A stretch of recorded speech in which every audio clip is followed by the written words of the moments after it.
guitar over people. Imagine you bring in that little paint spatula that he would use. You just jab it in someone's throat. Yeah, you could do all That's right, yeah. paintbrushes and stuff. That'd be cool. I have to ask tonight, will Miss Rousey be part of the show? Ronda Rousey will be in the house tonight. Nice. She'll be at Philly. I'm not sure what she's doing. She's got some issues going on with the Bella twins after last week. It was sort of brutal. Called them a bunch of untrustworthy bitches, I think. I believe those were her words, exactly. It didn't sound good. I love her. I have such a crazy crush on her. It's ridiculous. Ronda? Yeah. She's fantastic, man. She's come into WWE. She's lit the place on fire. And above all else, she walks with Elias, so I'm a big fan of hers. All right. And Elias, it seems that she did the right thing. You come in. She didn't come in. She didn't come in like. Well, I'm entitled. She earned the audience a bit and did her deal. Correct. Well, you know what? She's shown the world, aside from her amazing background, right? She's shown them that she is passionate about what we do also. Yeah. And it's, if you could be real on TV, the fans, the people, they will see that, they will feel that, and they'll either connect to you or they won't, man. So, and I think she's just been real and she's been true to herself, and that's just a huge key in what we do. I have to ask, when it's all going down, when the production's on and it's the cameras are rolling, because there's cameras backstage as well and stuff like that. Is it now such a machine that there's no, okay, here, go, or is there ever you're running around is it pandemonium, behind the curtains there, as you're putting on the whole show? I'm not sure what you're referring to. No, I mean, in other words, as you're getting everything ready, as you're doing the, because there's a backstage area. Like preparing for the show? Right, yeah. It's different every single time you it? show up, man. You know what I mean? It's just, it's a machine. Yeah. And then it's the human element. You know what I mean? And they're coming together, and you got to make a big show. So, yeah, there's all kinds of stuff. Yeah, that's what I was wondering. It's several hours long. So you guys, it's a long day of work for everybody, especially the crew, the people that puts all that stuff together and make sure that everything runs properly. But when you're waiting for your match, when you're backstage, wherever they have you guys set up, are you watching what's going on, or do you just wait till your show? No, I'll be honest with you, man. I'll keep an eye on what's going on, but usually I'm in the back. I'm playing guitar, just kind of getting in my own mind as to whatever I got to do for my performance tonight. Sometimes I like to take a pre-performance nap. Yeah. If I can, get in the right mindset. Yeah. Or, I knew I liked you. Sit tease to get my voice ready. Whatever it may be, I'm doing my own thing. Great to meet you. Thanks for coming by here. You got it. Have fun tonight. WWE Raw tonight. A team of researchers from the UK and Spain has found evidence showing that, contrary to popular belief, the orgasm face is not the same as the pain face. I think they're different. Yes. I would think that my O face is different than a pain face. The researchers created a computer program to mimic a wide variety of gender-neutral facial expression. And they started with mathematical models that have been developed for animating faces, and it included a core set of 42 movements representing different parts of the face. Jesus, this is a scary... These computer renderings are pretty horrifying. Aren't they? They're weird looking. They're terrifying. So in this research, they asked 80 adults, half male, half female, to determine if the expressions showed orgasm, pain, or something else. They used the results to build better models and then asked another 104 people to assess the simulated facial expressions. The researchers found a clear distinction between perceptions of pain and pleasure. Most of the volunteers agreed on which was which, but there was more to the study. The volunteers had also been divided into two cultural groups, half from Western cultures and half from Asian cultures. Both groups saw clear differences between orgasmic faces and pain faces, but they differed markedly in what they saw as the face of a person experiencing an orgasm. So we're looking at 4 computer-generated faces here. It looks like they're at a Dane Cook show. They're just smiling and sort of chuckling. Those from here's how it played out. Those from Western cultures tended to choose wide-eyed expressions with gaping mouths. Yeah. Asian volunteers, on the other hand, chose smiling faces with tightened lips. Yeah. This is really great. It sounds like a bowel movement. All right. Well, what do you imagine, if you can, for me? What would you imagine your face looks like? Oh God, I don't want to know. I think I'm kind of like. You know what I'm saying? I think I have I think I have an open mouth. Do you? Wide open? Really? Oh. Something like that. It's so funny that you have no interest in seeing your own face. No, my God. But seeing People somebody- who videotape themselves having sex. No. Are you kidding me? But seeing your partner's face, seeing your girlfriend's face or your wife's face, like That's fine. that's a turn on, though. Like I am turned off by my own I face. think I look like Bogart. Somebody texts in and says, "O faces look the same as pre-sneeze faces." Yeah. Yeah. Yeah. A little bit. Yes. I'm making my pre-sneeze face. No, I don't. Look, there's no way I look like that. Maybe. Maybe you Let do. me see your pre-sneeze face, Casey. Stop it. Do it again. Oh yeah, I'm gonna make you sneeze so hard. Sneeze all over your face. I'm going to sneeze all over your face. Oh, that's so gross. I just, Sorry, just sneezed on Oh your my back. God! I'm gonna sneeze all over your face. Kathy, there's a question for you. What would Sneeze you on my rather face. have I'm all going over to your sneeze you a pearl necklace. Sneeze I on think my the face. sneeze face might be accurate. Really? A little bit. I yeah. purposely didn't ask Yeah, them. all right, Yeah, I want to see my your pre-sneeze face, All right, please. hold on, All right, I know you're laughing. Yeah, but- hold on, all right. Serious. This is Kathy's orgasm face. Second. Do you think Guppies is still open? Oh my God! What time does Target.com close? Oh my God, will this ever end? I'm so hungry. Target.com. That closes? Last week, well, I already said that. No, do it again. Tell us the golf ball story again. Do it again with a British accent. No. What? The first North American, Van Fleet. the first North American tour. Oh my God! November, December, January, The February. But then a young ingenue came in to turn everything around. Kathy Romano stars in Let's Go to Guppies. Starring Bill Bill Weston, as the program director who hates her mentioning Guppies all the time. Okay. God, that's a Dawson's Creek. Oh, yeah. She had another hit, didn't she? Where Have All the Cowboys Gone? Was that the other? Paula Cole? was that Paula Cole or? Where no? have all the Cowboys gone? I remember that song. I wasn't sure if that was her or not. Nick, you'll have to look that up. I did like some of her stuff. She had hairy pits. Do you remember that? Yeah, she That was was a big thing. She was. I thought that was her father. That was her father, Harry Pitt. I'm a private detective. Have you heard about my girl? Name's Harry. She sings the title song for Dawson's Creek. The sun sunk into the sky like a pearl in a bottle of Prel. What?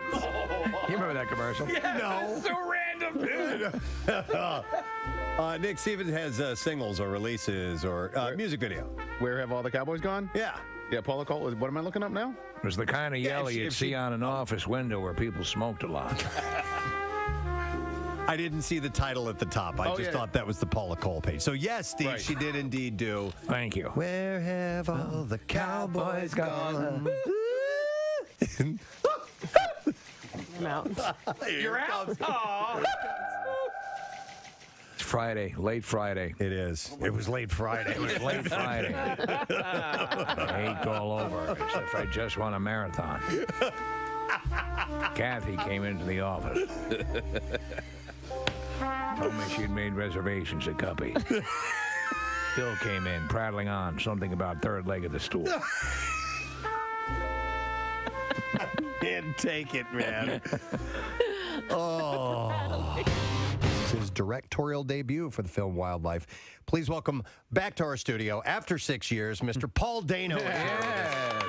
This morning. Good to see you, Paul. Thanks for having me. Thanks for being here. We appreciate it. Listen, so your directorial debut and also the presentation of Bill Burr, Slight Return on Friday, September 16th, the Wells Fargo Center. Hey! Great tickets, great show.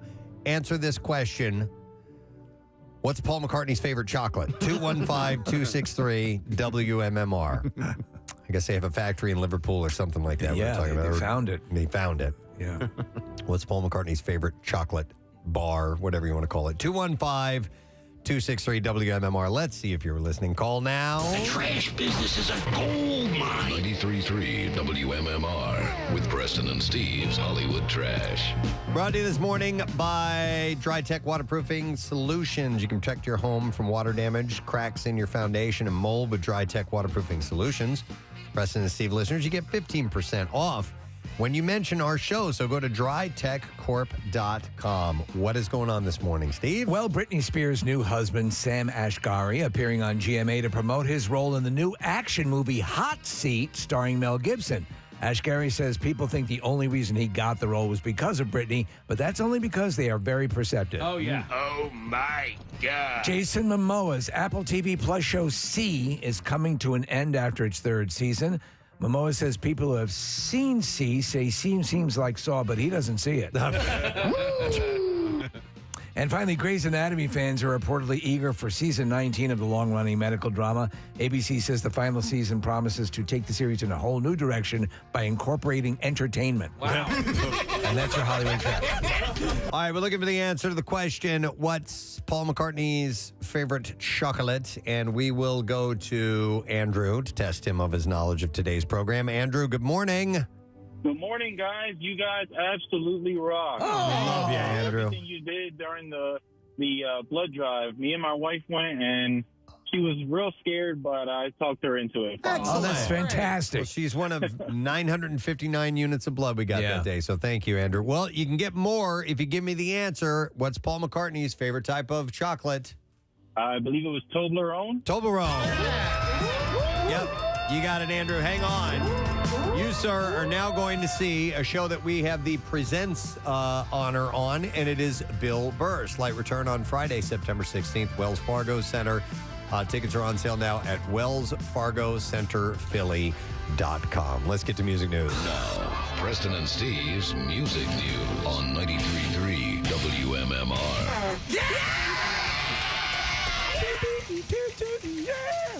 In honor of Paul McCartney.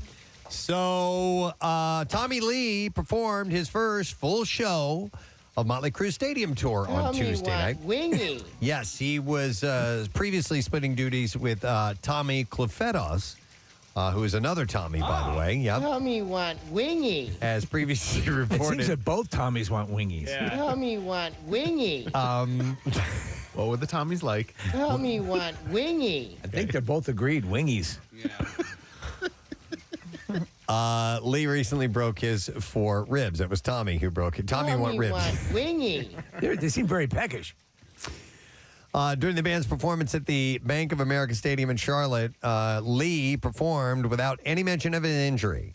Prior to the Charlotte concert, So he made it up. Lee performed the first few songs of each show and then returned later to play piano on Home Sweet Home. But now he's playing the whole set. We'll see how that goes, if he can stay healthy and keep playing. 4 broken ribs. And the aggressive way he plays, he better watch it. Yep, agreed. Mister. What'd you do? Slash, featuring Miles Kennedy and the Conspirators, live at Studio 60 live stream, will be available to be viewed on the Soundscape VR platform. Fans can experience the debut of all 10 songs from Slash and the band's new Gibson Records LP4 via Soundscape's Magic Mirror musical universe. Have you watched any concerts? I don't know what this means. Have you watched any concerts with a VR rig on? No, and in fact, I don't even know how to find these things. I mean, I have the Oculus. How do I find this stuff? You can actually log on. I think you can go if you can access the internet through your Oculus. You can go to YouTube.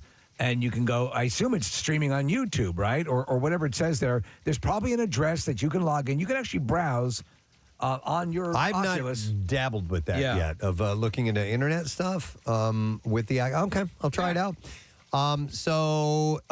Slash said, I'm really excited for this very cool VR interpretation of our live performance of Studio 60. It's a new and immersive visual that gives it a great in-the-room feel. I think you said this, Preston, but it's available on Soundscape. So if you go to soundscapeuniverse.com, Steve, what you were saying is accurate, and then you can download this Soundscape app right to the Oculus. And there you go. And then watch it that way. Yo, ever heard of Jerkmate? Well, there's an ad. I did VR Jerkmate. And man, I was spent. I know that sometimes these...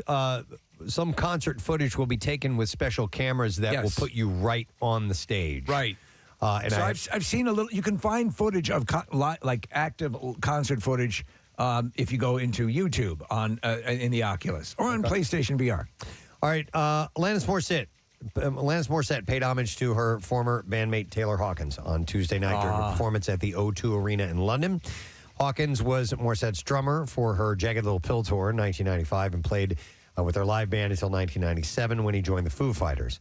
She featured photos of Hawkins while she sang Ironic, ending the performance with the text, "In memory of Taylor Hawkins."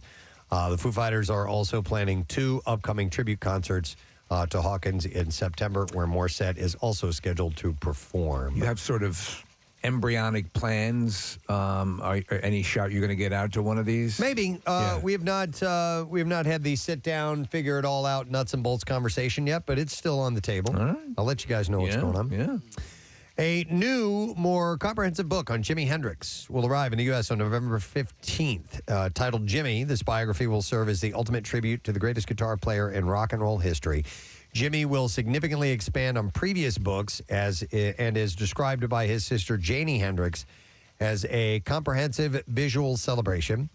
The book will include a new introduction by his sister, never before published photos and quotes by legendary musicians such as Paul McCartney, Eric Clapton, and Dave Grohl. And this will be his 80th birthday being celebrated. That's unbelievable. There's another new chapter called I Banged Kathy's Dad Too. Wow. The book seeks to expand on Hendrix's lasting influence. The musician died at age 27, 80? over 50 years ago. It's just it's completely.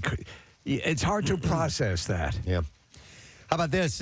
The Kiss World Museum, which showcases 50 years of the classic rock band's memorabilia, recently opened in Las Vegas, right next door to the Kiss by Monster Mini Golf Course. Okay. Singer and bassist Gene Simmons contributed 3 tractor trailers full of stuff from his personal collection. It's conveniently located right next to the Beatles pickle ball. What? There's a Beatle pickleball court? This kind of looks cool. I saw some. Obviously, if you're even a remote fan, this should be fun. But they have it laid out in a cool way. It ranges the 3 tractor trailers full of Gene stuff ranges from instruments to vinyl records to video games. As Kiss, To my Beanie Babies. I've got 5,000. Beanie Babies. Love them. As Kiss My Garbage Pail Kids cards. As Kiss continues their farewell tour through 2023, the group feels it's time to share their private collection with their dedicated fans. What do you think in Garbage Pail World? Right. What do you think the gene was? Because they had something for all the names. They did. I wonder. That's a good question. Junkyard Gene? Ooh. Or I know it's a J and a G. But So they either go with alliteration or rhyming, right? So I was leaning more towards rhyming, like a Mean Gene. But Mean Gene? that's too simple. wrestling. That needs something. It's even Hygiene. Hygiene. I was thinking Spleen Gene or something Right. like that. Hygiene. Well, and I think he's actually shaving his flesh off. Oh my God. Do you think there was a Preston? Wow, that would be a tough call. There was never a There's Preston. never Right. Prestons, yeah. I was Garbage Pail Kids. It didn't. That was kind of. It was out of the pocket for me. Late for me. Yeah. But wacky Wait, late? packages. Yeah, Early. yeah. Or early. I mean, I was older by the You time were it older, came out. yeah. Wacky packages are what I had. Wait a minute, Preston, get out of here! Oh my God! It's a Garbage Pail Kid, and he's being ironed on an ironing board. He's being pressed. You got to I'm get that happy. I do have to get that. You're right. and frame it. Didn't somebody make? Yeah, somebody did an artist rendition of all of us. I'm carrying around my head in a wheelbarrow. As Garbage Pail Kids. That's right. Your head was so big. That needs to be hanging up on the walls here. Preston Chango. There's 2 Prestons. Oh wow. There's 2 of them. Oh, that's cool. Well, now I feel included. Thank you very much. So anyhow, the 15,000 square foot museum is open now in the Masquerade Village at the Rio Hotel and Casino in Las Vegas. Don't forget, located conveniently next to the Beatles pickleball court. Yeah, and then finally, and I'm gonna start making sure that I do mention this, but there is a new MMR rock breakdown with Sarah Parker. Great videos. She does a great job. Her and Nick Murphy put together great content. Award-winning. Yeah, absolutely. Sarah breaks Won an down Oscar. this week. No, not an Oscar. Was it Tony, I think? Maybe that was it. for live performances. Were they even nominated this year, Steve? I mean, They were with their. I know it's they're good they're work. considered for nomination. Yeah. just like Robert Irvine. So this week, Sarah breaks down new music from the Prince of Darkness, Dave Grohl returning to the concert stage with Paul McCartney, and no foolin' Def Leppard's new line of beauty products causing hysteria. And you can follow us on Instagram at 93.3 WMMR to be the first to see the new episodes of The Rock Breakdown. And you get breaking rock news at WMMR.com. They really do a good job. Yeah, they're a lot of fun. And that's what I have in the entertainment, or actually the music news this morning. Let's take a break, come back in a second, and wrap it up with the letter of the day for the Word of the Week prize, which we will give away tomorrow. There's a predatory Preston, too. Another garbage bin. I can't believe it. My name never comes up and stuff. Wow, interesting. All right, we'll be back in a sec. Hang out, gang. What kind of expectations did you set for yourself? That's a big, big, big project. Yeah, it is. And honestly, directing is such a long journey and such a big experience. I think you're just sort of setting expectations one step at a time. Okay. So honestly, at first, you're just trying to write a good script and set yourself up with a foundation that you can feel good on. Then you're just like trying to get the actors to say yes. Then you're just like trying to get the money. And we're you're just, talking like, years and years, and we're talking about what, about like 4 years? I would say so. I read a book called Wildlife by Richard Ford, who's an incredible American writer. Right. Probably 2011 or 2012, and started turning this thing over in my head, thinking, okay, can this be a film? Can this be a film for me? So do you immediately option it because because I know how these things play, and you want to make sure you have it, correct? Correct, but I did not immediately option Really? it. Okay. Yeah, because I sort of wanted to make sure that I had something to offer it. Also, because I sort of do admire Richard Ford, I really wanted to sort of know that there was a film. Just a good book doesn't necessarily make a film, so why make a film of it? And when I thought of the ending for this film, which is different than the book, that's when I optioned the book, because I sort of knew the final shot sort of gave me the energy and the courage to sort of actually do it. It's very cool because I think when you take, so you and Zoe Kazan co-wrote the screenplay, and it was from what I understand, it was a back and forth process, and that actually, you kind of took a very long run at it at first, and she sort of helped you, whittle it down and get to that point. But you sort of got the blessing from the author of the book to just make it your own property. And at that point when that happened, you have a sigh of relief? Because I think the onus would, or you'd feel sort of you'd have to be as faithful to the source material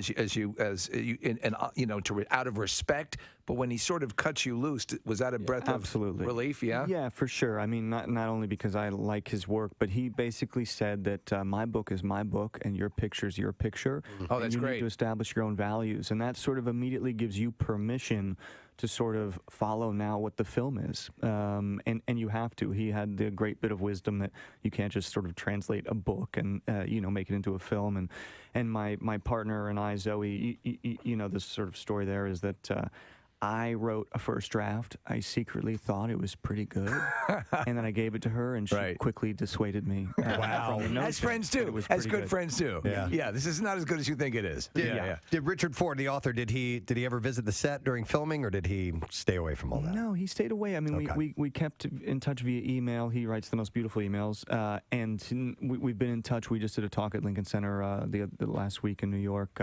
He loves the film, so that means a lot. So it's a story of a family and a family going through changes, and it's a funny thing because a simple story told this way, families can provide your greatest sense of support and love, and also your greatest conflict in life and your greatest your greatest issues to deal with, and that's what you were looking to explore with this, correct? That's exactly it. Richard Ford sort of captured a duality where he was able to look at this hard situation with a lot of compassion, a lot of love. That's certainly how I, sort of grew up. We lived in a one-bedroom apartment in New York. My family was close, but probably too close. And when my parents struggled, we felt it, and it's sort of, I moved to a new town when I was 14 to enter high school. At that point in your life, home is sort of the edge of the world. I didn't yet have friends in that town.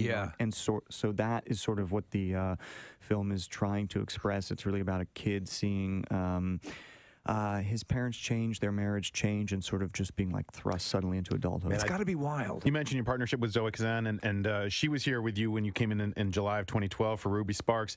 and you deferred to her, I guess, when it comes to the writing process. But what is that like when you have an idea and you really love your idea, and then you give it to somebody else, and they say that's not bad, but I'm going to take. Is it trust? Is it how do you get to a point where you're like, all right, her idea is better than mine? Well, it's debilitating first.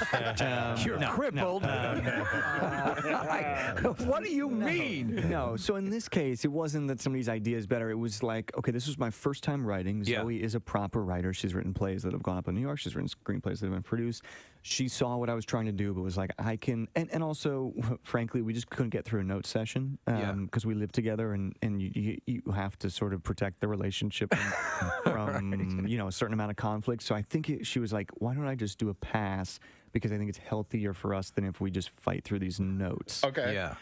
And that turned out to be wonderful. And it sort of opened up our process, which was we would talk about the script for 2 or 3 hours. Then one of us would take it for a few weeks and sort of do a pass. So we each had our own process. And at that point, once you're into it, you're fighting on behalf of the characters and the film. So you're not fighting each other. You know, somebody has an idea, you believe in it, you talk about it, you get into it, and then time sort of reveals the right direction. Those moments, though, where you as a director, like you're not moving the camera a lot, and you're just kind of letting it happen. To me, that would be such a hand-wringing thing. How do I do this? How do I convey the subtlety of this? Were there a number of passes, or did you just instinctively say, this is the way it's got to be? No, it was from day one a film that let's not move the camera if we don't have to for the moment. Let's not put score on it unless we have to. Let's sort of like... let it breathe? Yeah, and also just like leave them to hang out to dry almost, because you don't want to be reductive about something like this, something as complicated. My feeling is I've always loved the illusion of simplicity, like something that looks simple but is really not, and it was something I said to my crew even, was like, it's like we're trying to make a film that's like sushi.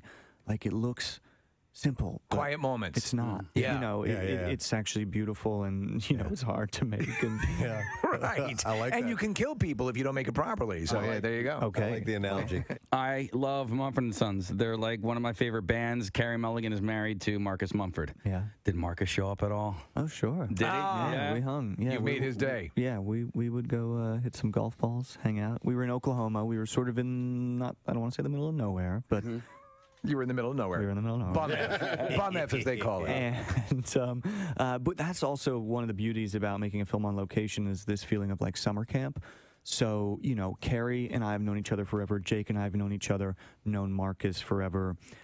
There's something nice about the only people you have to lean on are the people you're there working with, and it's super fun. Right. Are they a part of the soundtrack at all? They are not. Okay. I do think they have a new record coming out soon. They though. do. I'm gonna They go. do. I watched a movie recently that you're in, Love and Mercy, about Brian Wilson, and it's an interesting movie. I didn't quite know what to expect. There are several different actors playing Brian Wilson in it. Can you talk a little bit about what that experience was like, and did you have a relationship or learn anything from Brian or talk to him about it? Yeah, I think that's the best time I've ever had acting. Brian is a really special guy. It's the story of Brian Wilson, by the way, and you play him as younger Brian Wilson around the time of the recording of Pet Sounds, and John Cusack plays him later on in life. Yeah. For somebody who struggles so much, Brian, he's got an incredible amount of light inside of him, and frankly, studying that music for 6+ months was one of the greatest gifts I've had from work. I just felt so with what he did. Every day in rocks. It's Preston Steve Show, about 20 minutes after 10 o'clock as we're kind of wrapping up. A little on the earlier side than usual today, but nonetheless, it's been an enjoyable hangout today, friends. We had our friend Robert Irvine who joined us today. Robert Irvine is doing an appearance tonight. He's in Philadelphia. In fact, he was Zooming with us from the deck of the Mushaloo. And it's going to be a great night to be out there. He's going to be setting up shop, and it's from 5 till 8. And you can come out and try the Irvine Spirits. Yeah. And it's a cocktail party. And, of course, there's going to be some good eats and everything. And Robert's great company. You can hang out, talk to him. Perfect night for it. Yeah, and just, get into it and have a good time. And it's the Robert Irvine Foundation, which helps out first responders and military people who are in need. So tickets available at somewhere. Anyway. I think Facebook. Yeah. His Facebook account. You can go through his Facebook account. It says here, tickets available, and that's it. Yeah. So, wow. But they're $25. It was like Eventbrite, blah, blah, blah. Go to PrestonSteve.com. There you go. That's what you do. I also want to mention real quick that we have a Boys and Girls of Summer weekend happening here on MMR. So it's for 4th of July weekend. There's going to be special blocks every hour of songs with names in the title. Okay, so boy names, girl names, people's names. People's is people. And people's is people's. Yeah. And so whether you're down the shore or up in the mountains or hanging at home, tap the MMR app and tell your smart speaker to play MMR. MMR's Boys and Girls of Summer weekend, sponsored by Hyundai City Auto Park, where people's is people's. People's is people's. So That's actually fun. I think of all the song titles with names in them. Yeah. Now I'm trying to think of those. Angie. Angie, you're beautiful. What are there any more current songs that have Current Angie. Not the other one. that have You're a newer Angie that I know. names? Oh, Jack and Diane. Yeah, Casey.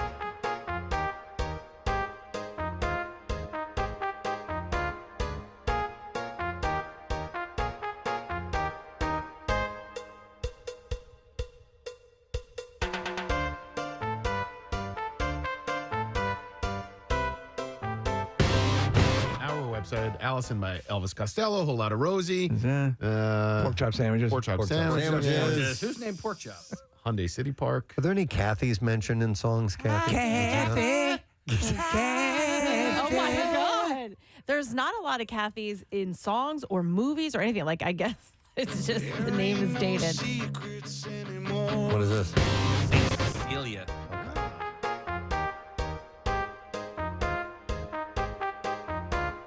Yes. That's those are older ones. You know that song, No. Kathy? What is from it? The brothers. Damn it. The Corsican brothers. Not the Corsican Oasis? brothers.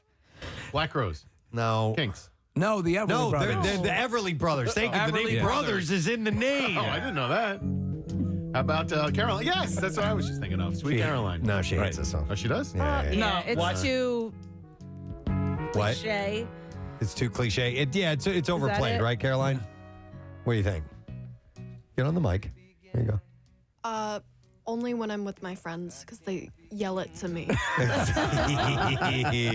Yeah, I can hear you. No, but Kathy's Clown that's a classic. Oh, okay. Kathy in the song is mistreating the boyfriend. Is that how that works? All right, you don't be Kathy's clown. Right? Isn't that the gist of it? I've never sat and listened to those lyrics, actually. I thought that was Wake the Up idea. Little Susie is about two people who fell asleep after they had sex. And they know it's going to be scandalous. Yeah. And they don't- This is Kathy. They Here weren't we go. playing Parcheesi. I can't hear it. You have a list of activities.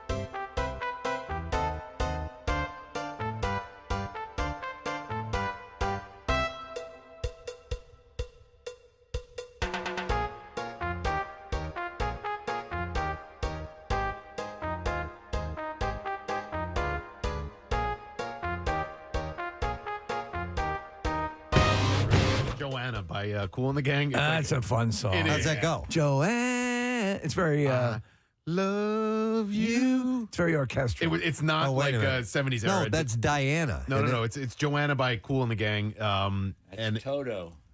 No, Joanna that's- by Cool and the Gang. It's a song that I like. You're thinking of Rosanna. All right. Yeah. Yeah, okay. Getting so mad. Rosanna.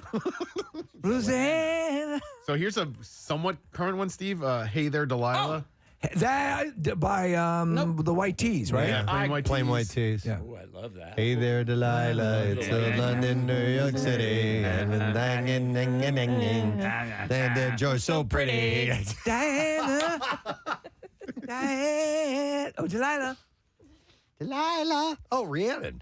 Rihanna. I was going to play that. That's What about a great St. Stephen? song. St. Stephen by The Grateful Dead there. Oh, that's right. Okay, that's one. Preston had about 40 garbage pail kids. There's a song called Preston that I really like. What? There's a song called Preston, and it's about depressed. Why has no one ever told me about this? Preston? Yeah, but it's a depressed town. Well, so there's a town in Australia called Preston, and so Courtney Barnett has a song called, and I love the song. Depressed. I've never. He's never heard of it. No, I've never heard of it. I had no idea. No, Casey. Yes, I have. Oh, you it's have? on my iTunes. It's yeah. on something called YouTube. So Courtney Barnett was she was one of those best new artists in the Grammys, and so when I saw, I was like, oh, let me listen to her, and so no, you did play this for me years ago. Mm-hmm. Yeah. Is it good? Play it. Do we if have I it? remember, it is good. Yeah. She's a solo artist. She played guitar too, Case? She do. Casey, I got confused between her and then we had the artist in the studio named Barnes Courtney. Yeah. Oh, he was great. And he was great. Yeah. And they are two very different people with similar sounding It's names. like when we had Jagger Mick in. Yeah, and that guy was good. Yeah. That guy couldn't sing to save his ass. Yeah. I like Jigger Mac better. Wait, what? Jigger Mac. It's a dinner. A lot of songs we're looking at now, like Jolene from Dolly Parton. That's a great one. I don't know how many of these would be played. This is Depreston? Depressed.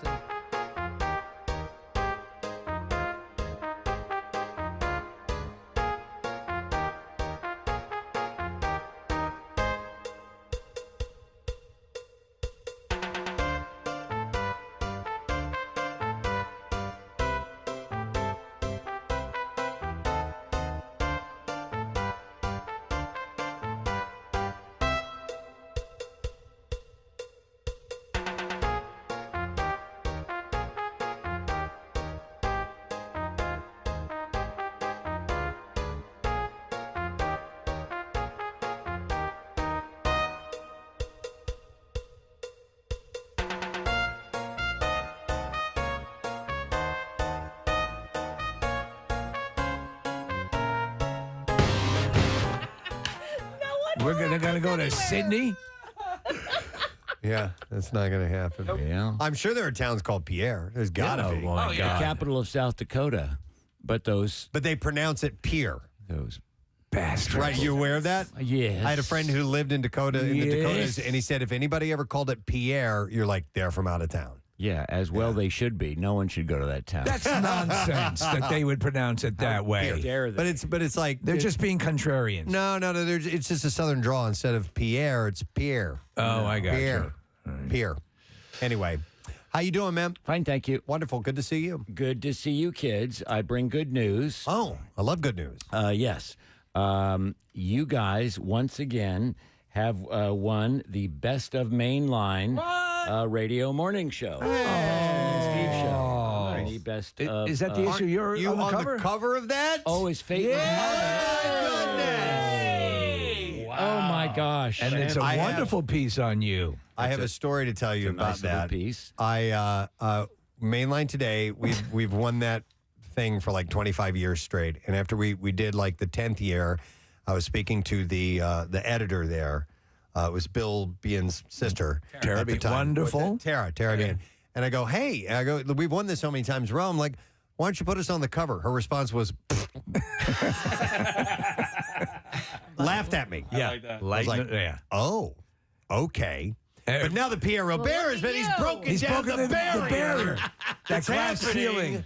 I just got the issue. A few people who subscribed got it earlier. It's not on the, or it might now be on the newsstands. Great picture. It's a fun picture. What I love is that there's also a nod to Hall of Fame coach Dick Vermeil under you. So people might look at that and go, man, what's Dick up to with this long hair? Yeah. This is a great photo of you. It's Pierre. excellent. I love it. Thank you. And the actual piece is wonderful. Yeah, it's a very nice piece. And well deserved. Well, you're very kind, but so is the one. And I also thanks to the readers of Mainline today voting you guys morning show. It's very nice. Me best radio DJ year after year after year. I think Philly Mag best of puts you after a while just into a Hall of Fame. We got best cheesesteak. I didn't even know how we got that. You certainly deserve best of Philly. But anyway, so there you have it. All right, is I this wanted on- to announce that. Is this on newsstands I now believe it is, and yes. in digital form as well, I would imagine? Best of the main line. By the way, Main the line today. photo credit goes to Tessa Marie, it says here on the inside. So Yes. she took that great picture. But yes, best main line today. It's the best of the main line, and it says MMR's Pierre Robert. This is right on the cover. 40 years and counting. That's great, man. It is a good, Write that. really good magazine, and we're thrilled that we end up in that. They're awfully consideration. nice folks. They are. Thank you to the readers. By the way, Nick found an island. Yeah. Called Pierre's Island. What? Yeah, it's in the Bahamas. Let's go. God. Yeah, we could broadcast from there. Right after Dollywood. Uh-huh. Yeah. Well, and there's also a Steve, Arkansas, and there's a Lake Kathy in Arkansas. Really? And let's not forget this one. At Casey, Indiana.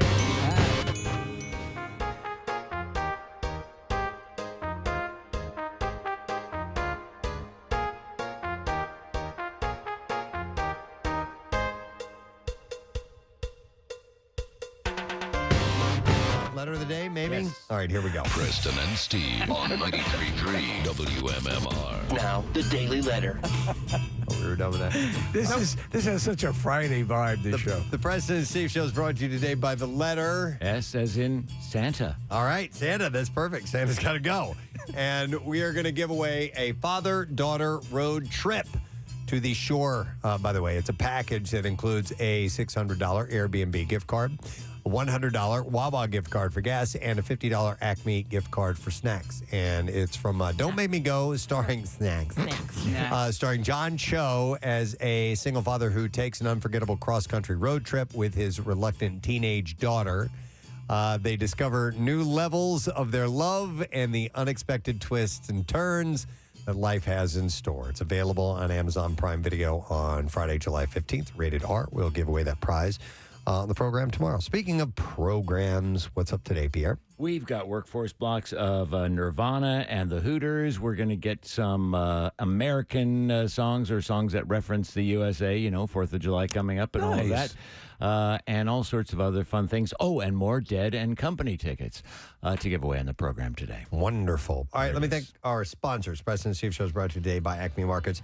Fresh foods, local flavors, Acme official grocery store. The Preston and Steve Show also brought to you by Dunkin' Donuts, the official coffee of the Preston and Steve Show, and Bipolar Seltzer. Why be flat when you can sparkle? On tomorrow's program, it's No Sad Bro Friday. That's right. Maybe we'll do some giveaways. I know we have some stuff that we need to unload. And we have an appearance tomorrow by the band Froggy. In our studio. And I think they're bringing something to us. So that is it. We are done. Rage on and have a great day. And we will see you tomorrow, gang. Bye-bye.